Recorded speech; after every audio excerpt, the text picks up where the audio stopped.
Chapter 35. Elizabeth awoke the next morning to the same thoughts and meditations which had at length closed her eyes. She could not yet recover from the surprise of what had happened.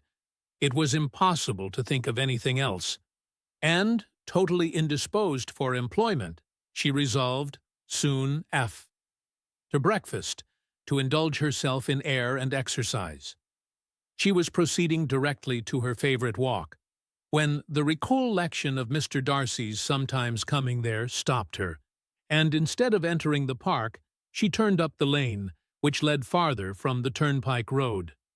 The park paling was still the boundary on one side, and she soon passed one of the gates into the ground.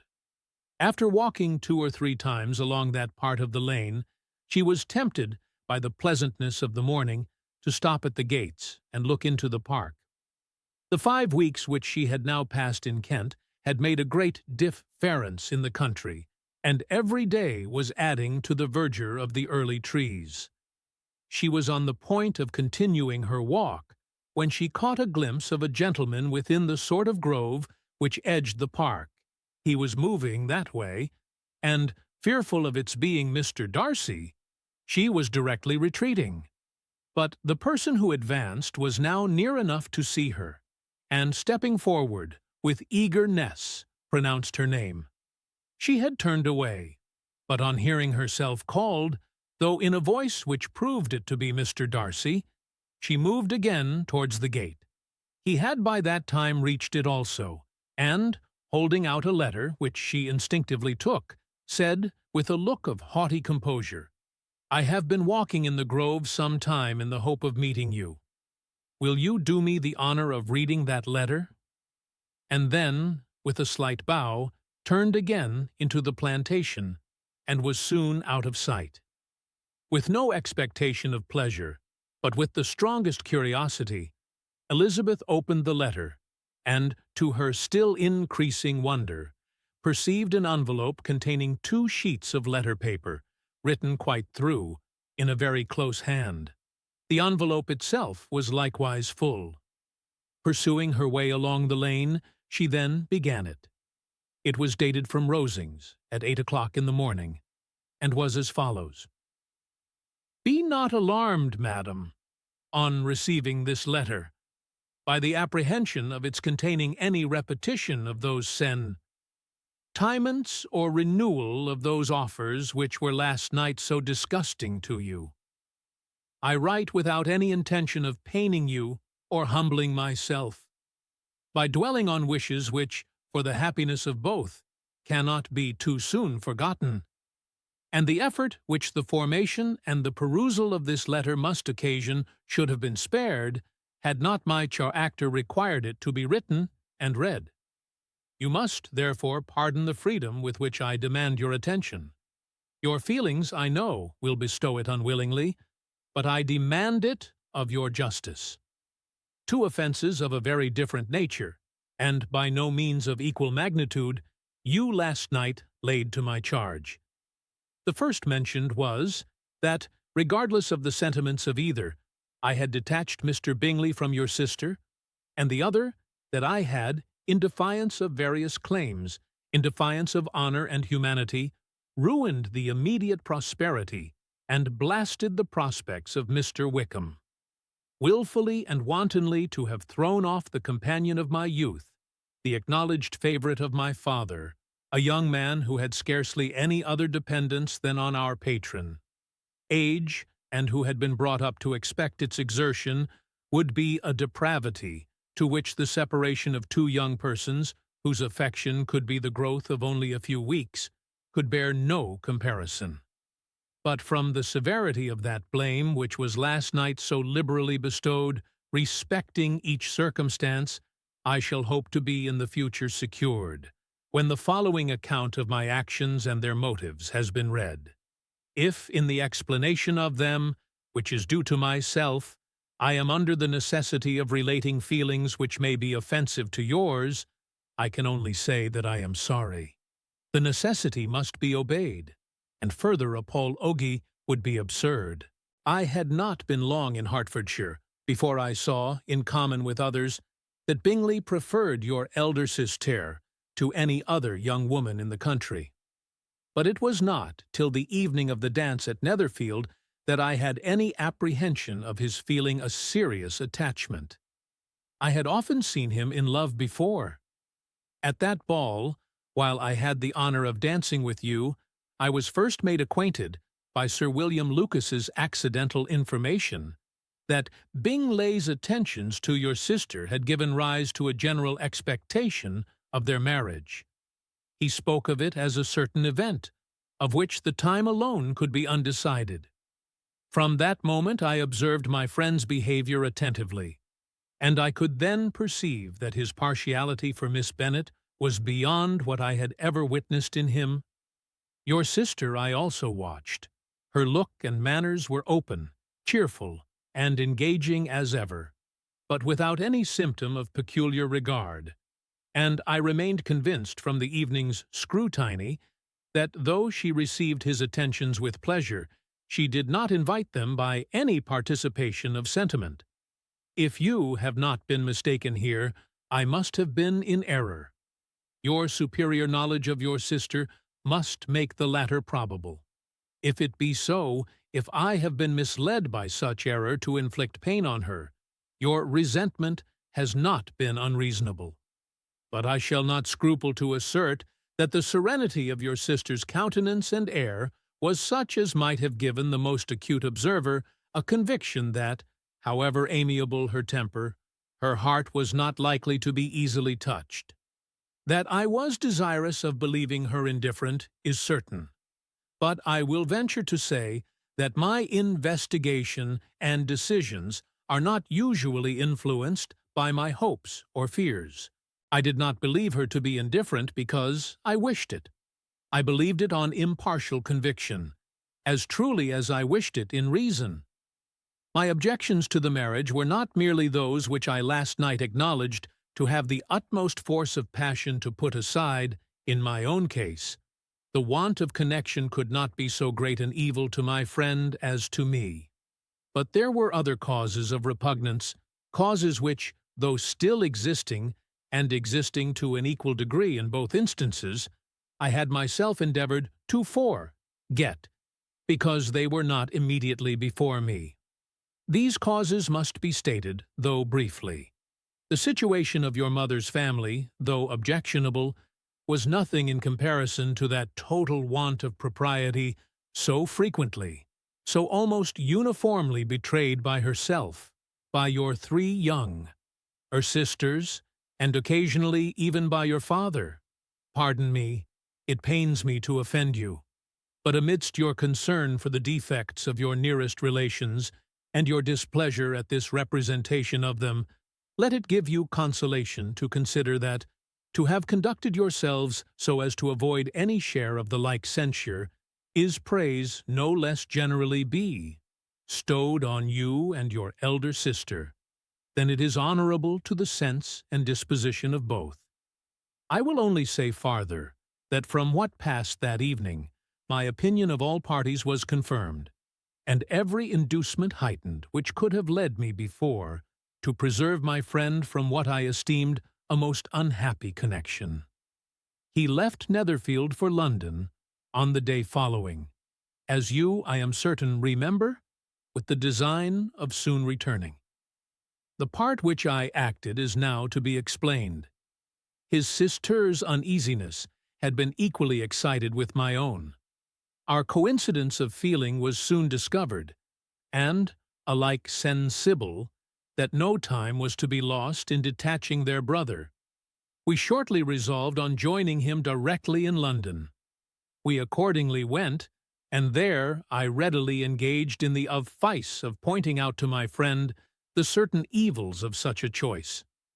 I described and enforced them earnestly. But how ever this remonstrance might have staggered or delayed his determination, I do not suppose that it would ultimately have prevented the marriage, had it not been seconded by the assurance that I hesitated not in giving of your sister's indifference. He had before believed her to return his affection with sincere, if not with equal regard. But Bingley has great natural modesty, with a stronger dependence on my judgment than on his own. To convince him, therefore, that he had deceived himself was no very difficult point. To persuade him against returning into Hertfordshire, when that conviction had been given, was scarcely the work of a moment. I cannot blame myself for having done thus much. There is but one part of my conduct in the whole affair on which I do not reflect with satisfaction. It is that I condescended to adopt the measures of art so far as to conceal from him your sister's being in town. I knew it myself, as it was known to Miss Bingley, but her brother is even yet ignorant of it. That they might have met without ill consequence is perhaps probable, but his regard did not appear to me enough extinguished for him to see her without some danger. Perhaps this concealment, this disguise, was beneath me. It is done, however, and it was done for the best. On this subject, I have nothing more to say, no other apology to offer. If I have wounded your sister's feelings, it was unknowingly done, and though the motives which governed me may to you very naturally appear insufficient, I have not yet learnt to condemn them. With respect to that other, more weighty accusation of having injured Mr. Wickham, I can only refute it by laying before you the whole of his connection with my family. Of what he has particularly accused me, I am ignorant, but of the truth of what I shall relate, I can summon more than one witness of undoubted veracity. Mr. Wickham is the son of a very respectable man, who had for many years the management of all the Pemberley estates, and whose good conduct in the discharge of his trust naturally inclined my father to be of service to him. And on George Wickham, who was his godson, his kindness was therefore liberally bestowed. My father supported him at school, and afterwards at Cambridge, most important assistance, as his own father, always poor from the extravagance of his wife, would have been unable to give him a gentleman's education. My father was not only fond of this young man's society, whose manner were always engaging. He had also the highest opinion of him, and hoping the church would be his profession, intended to provide for him in it. As for myself, it is many, many years since I first began to think of him in a very different manner. The vicious propensities, the want of principle, which he was careful to guard from the knowledge of his best friend, could not escape the observation of a young man of nearly the same age with himself, and who had opportunities of seeing him in unguarded moments, which Mr. Darcy could not have. Here again shall give you pain, to what degree you only can tell. But whatever may be the sentiments which Mr. Wickham has created, a suspicion of their nature shall not prevent me from unfolding his real character. It adds even another motive. My excellent father died about 5 years ago, and his attachment to Mr. Wickham was to the last so steady, that in his will he particularly recommended it to me, to promote his advancement in the best manner that his profession might allow, and if he took orders, desired that a valuable family living might be his as soon as it became vacant. There was also a legacy of £1,000. His own father did not long survive mine, and within half a year from these events, Mr. Wickham wrote to inform me that, having finally resolved against taking orders, he hoped I should not think it unreasonable for him to expect some more immediate pecuniary advantage, in lieu of the preferment, by which he could not be benefited. He had some intention, he added, of studying law, and I must be aware that the interest of £1,000 would be a very insufficient support therein. I rather wished than believed him to be sincere, but, at any rate, was perfectly ready to accede to his proposal. I knew that Mr. Wickham ought not to be a clergyman. The business was therefore soon set. Told, he resigned all claim to assistance in the church, were it possible that he could ever be in a situation to receive it, and accepted in return £3,000. All connection between us seemed now dissolved. I thought too ill of him to invite him to Pemberley, or admit his society in town. In town I believe he chiefly lived, but his studying the law was a mere pretense, and being now free from all restraint, his life was a life of idleness and dissipation. For about 3 years I heard little of him, but on the decease of the incumbent of the living which had been designed for him, he applied to me again by letter for the presentation. His circumstances, he assured me, and I had no difficulty in believing it, were exceedingly bad.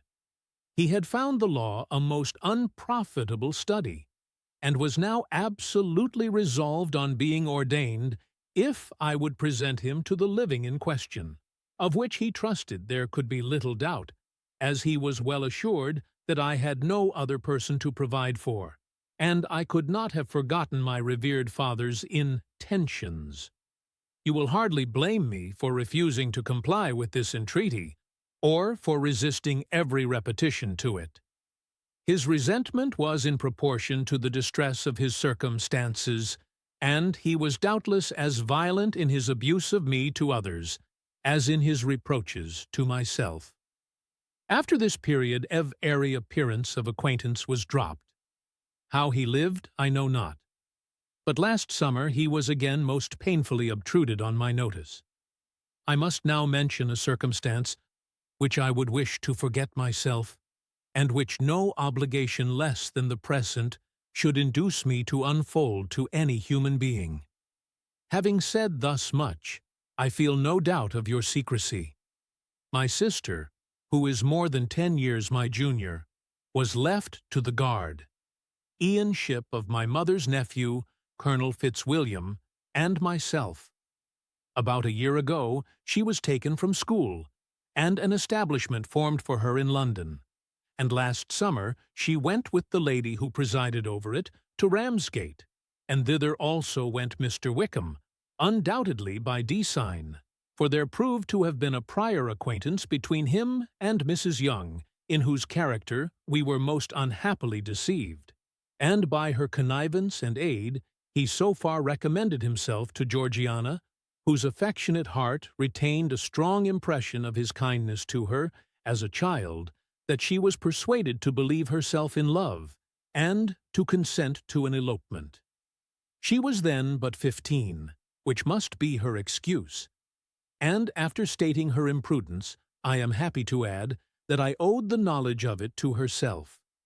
I joined them unexpectedly a day or two before the intended elopement, and then Georgiana, unable to support the idea of grieving and offending a brother whom she almost looked up to as a father, acknowledged the whole to me.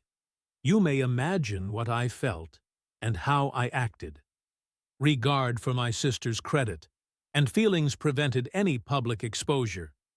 But I wrote to Mr. Wickham, who left the place immediately, and Mrs. Young was, of course, removed from her charge.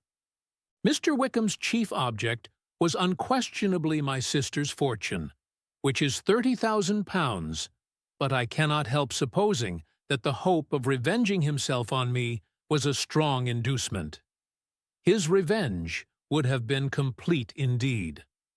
This, madam, is a faithful narrative of every event in which we have been concerned together, and if you do not absolutely reject it as false, you will, I hope, acquit me henceforth of cruelty towards Mr. Wickham.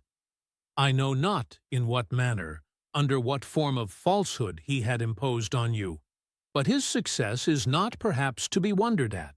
Ignorant as you previously were of everything concerning either, detection could not be in your power, and suspicion certainly not in your inclination. You may possibly wonder why all this was not told you last night, but I was not then master enough of myself to know what could or ought to be revealed.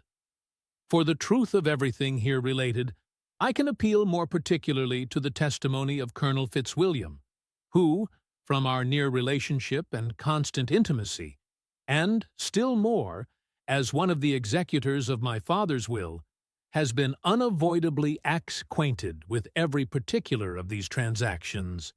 If your abhorrence of M.E. should make my assertions valueless, you cannot be prevented by the same cause from confiding in my cousin, and that there may be the possibility of consulting him, I shall endeavor to find some opportunity of putting this letter in your hands in the course of the morning.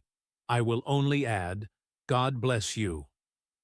Fitzwilliam Darcy,